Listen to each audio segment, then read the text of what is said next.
La Guinée est actuellement engagée dans la construction d'une ligne ferroviaire de 670 km, connue sous le nom de Transguinéen, visant à relier le gisement de fer de Simandou, situé dans le sud-est du pays, au nouveau port en eau profonde de Morebaya, près de Forêt-Karia. Ce projet ambitieux dont la mise en service est prévue en 2025, cette année, est estimé à un coût total de 17 milliards de dollars, incluant la mine, le chemin de fer et le port. Mais qu'est-ce que le gisement Simandou? Il est reconnu comme l'un des plus importants gisements de fer non exploités au monde.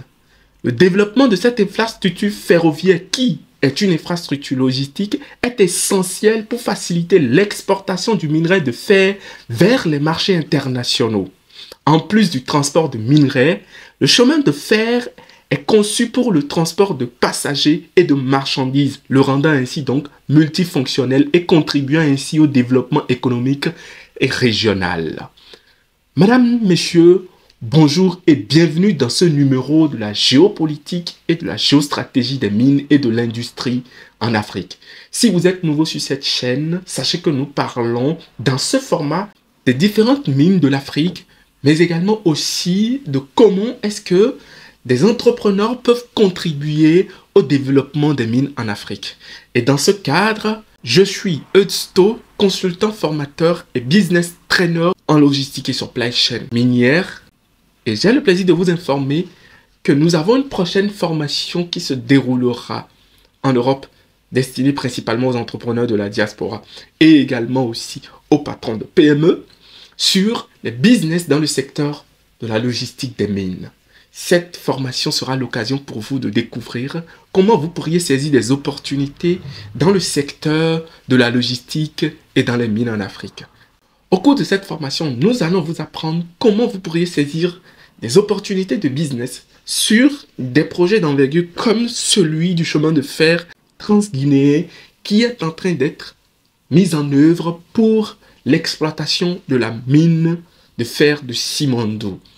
Je vous prie de trouver dans la barre de description le lien qui vous détaille tout sur cette formation.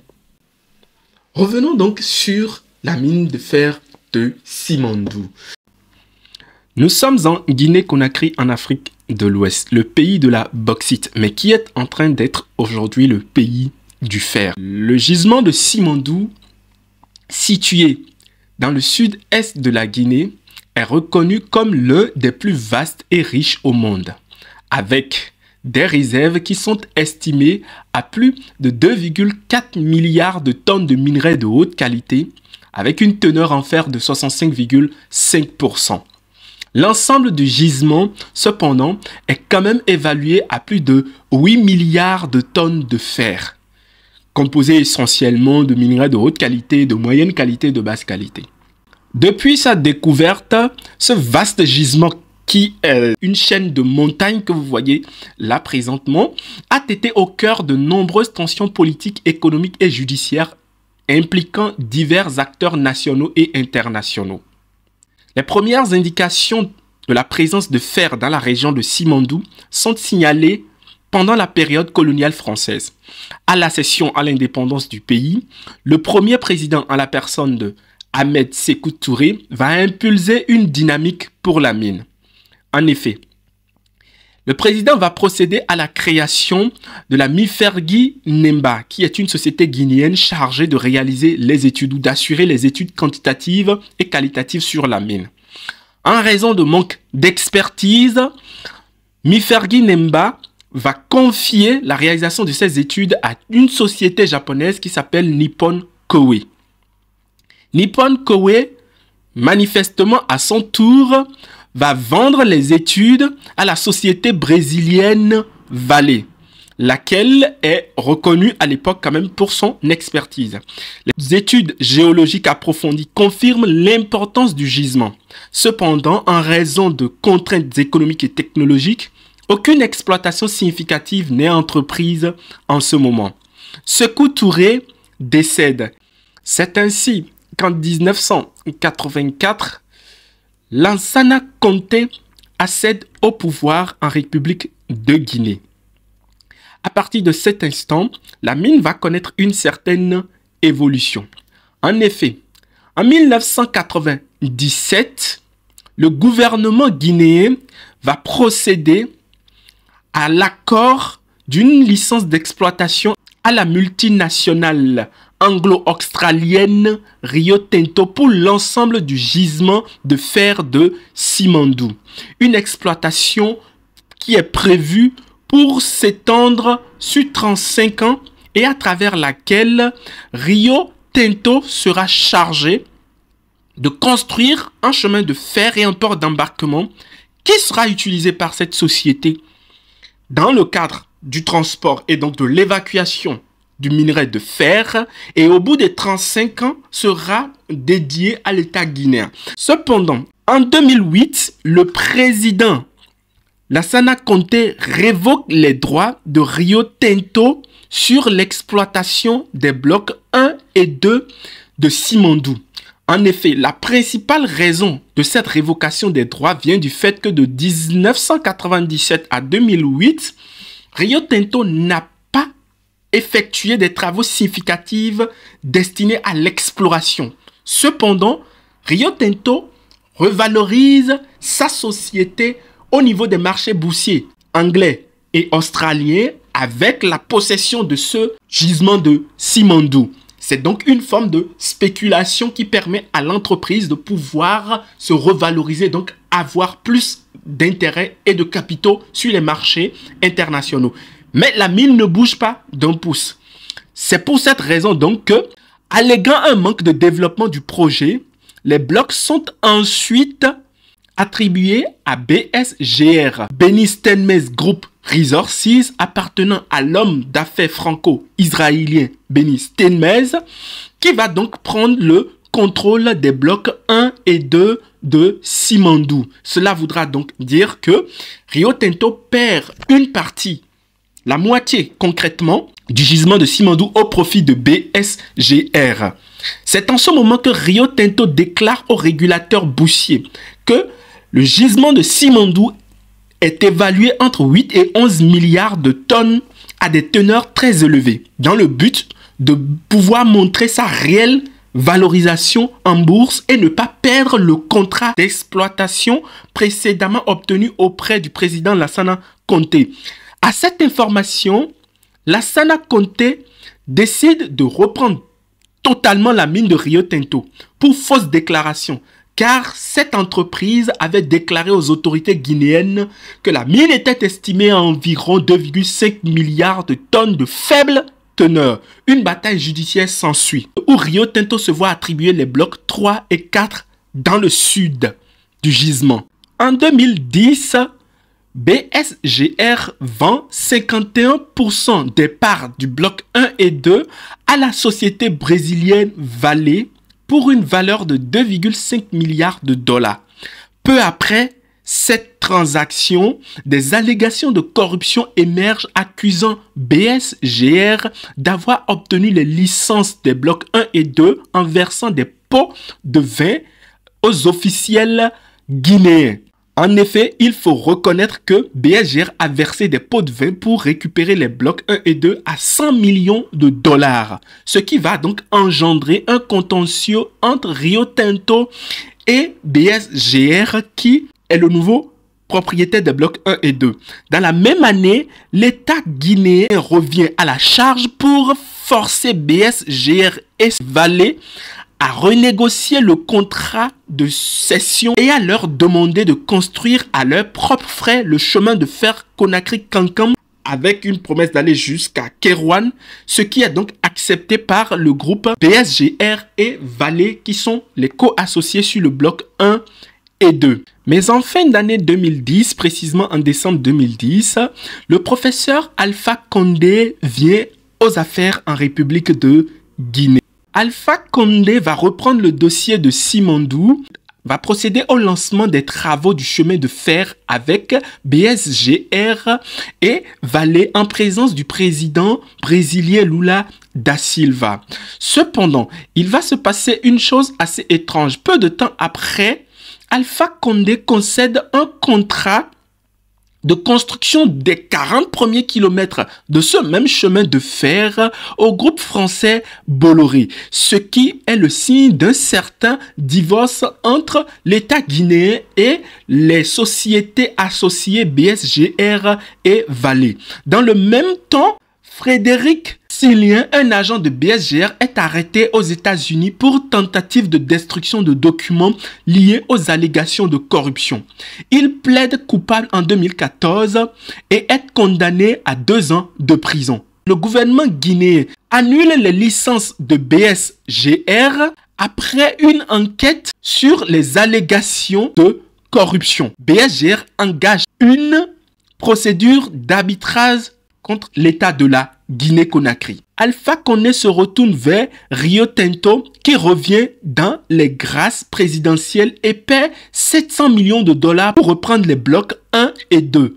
Rio Tinto, à partir de cet instant, va intenter une action en justice contre son rival BSGR afin de lui reprendre pleinement les blocs 1 et 2 sur la mine de Simandou.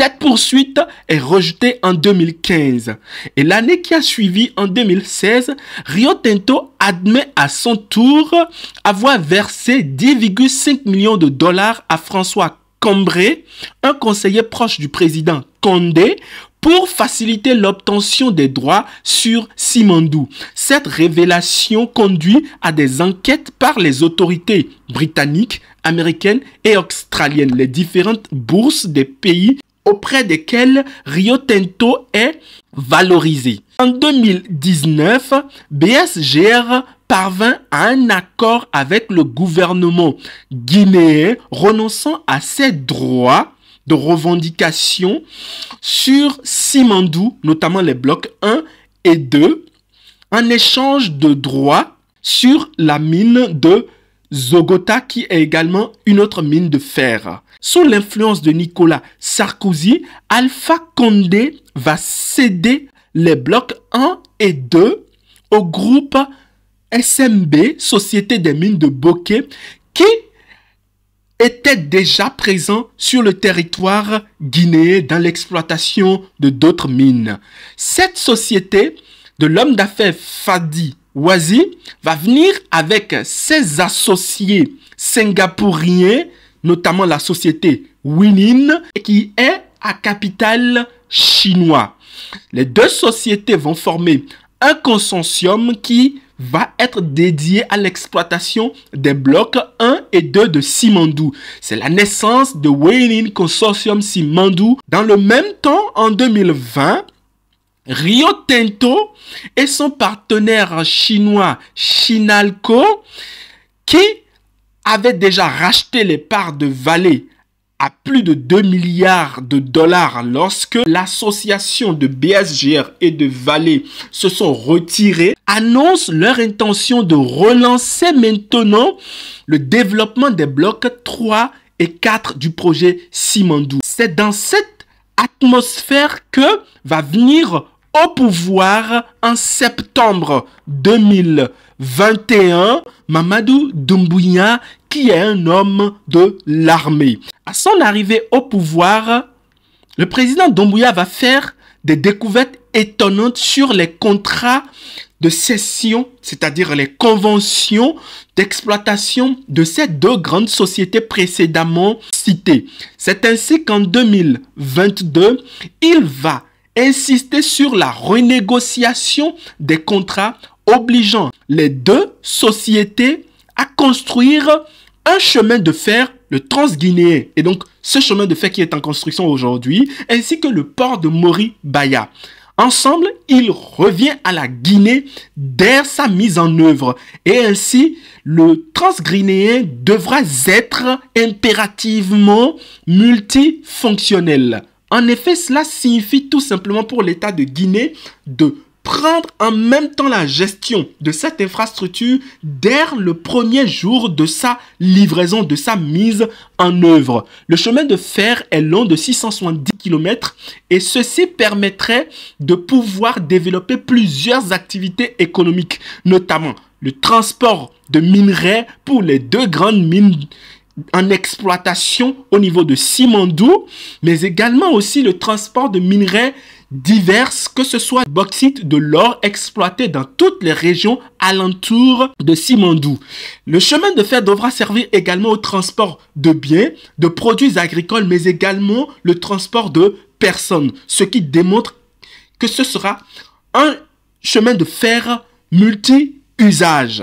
Il faut noter que la renégociation des contrats a également permis à l'État guinéen de passer de 0% de part d'action dans ces sociétés à 15% dans chaque société sans apport initial et sans que ce pourcentage d'action ne soit diluable avec le temps, ce qui ramène pleinement le pays dans des gains dans l'exploitation réelle de cette mine de fer de Simandou.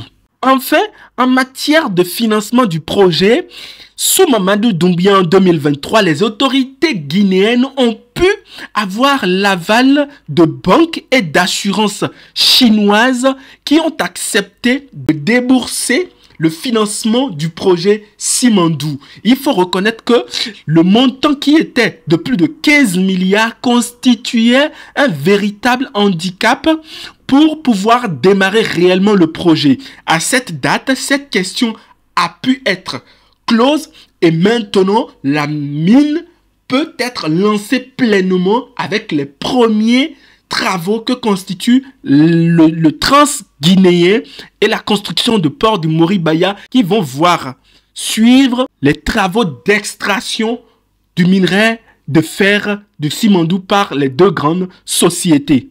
Mais quel est l'enjeu de tout ceci pour le peuple guinéen? Voici le peuple guinéen qui détient le plus grand gisement de fer au monde.